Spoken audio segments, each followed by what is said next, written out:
శివాజీ మాట్లాడిన విధానం, కట్టుబొట్టు, లేడీస్ మీద బట్టలు విధానం, ఈ కుట్టే విధానం, ఈ బట్టలు మార్పు రావాలి, ప్రజల్లో మార్పు రావాలి. లేడీస్ విధానం అంటే ఇండియా కల్చర్ అంటే చీర, జాకెట్టు, బొట్టు బొట్టు బొట్టు పెట్టుకొని అందంగా ఉంటే ఇండియా పార్న కానీ ఎక్కడికి పోయినా ఇండియా కల్చర్ అని అంటారు.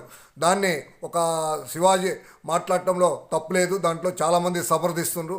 ఈ నాగబాబు మాట్లాడటంలో మధ్యలో దూరి ఇట్టాడు ఎదవలు ఎంతోమంది వస్తారు, సోషల్ మీడియాలో దానికి సపోర్ట్ చేయటం బాగుండదని నాగబాబు మాట్లాడటం, దురుసుగా మాట్లాడటం, శివాజీ వాడెవరు అనే మాట్లాడటం అది దుర్మార్గంగా నాగబాబుకే తిట్టడం, బూతులు తిట్టడం వల్గర్గా ఉంది. అది సమాధానం కాదు. అది నాగబాబు శబాబుని చెప్పాలి. లేడీస్ విధానం చెప్పాడు, తప్పేం లేదు. ఈ కట్టుబొట్టు బాగుండాలి, ఇండియా కల్చర్ బాగుండాలి. ఒక వల్గర్గా వేసుకోవడం బట్టలు అది బాగుండదు. కొంతమంది లేడీసు, కొంతమంది అందరు బాగానే ఉండరు.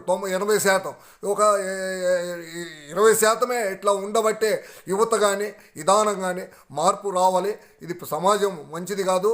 యువత గవర్నమెంట్ కానీ విధానం కానీ మార్చుకోవాలని ప్రజలకి కోరుకుంటున్నా. నాగబాబు మాట్లాడటం అది వెనక్కి తీసుకోవాలి. శివాజీ మీద మాట్లాడటం దుర్మార్గంగా ఉంది, అది పద్ధతి కాదు. ప్రజలు అందరికీ నమస్కారం.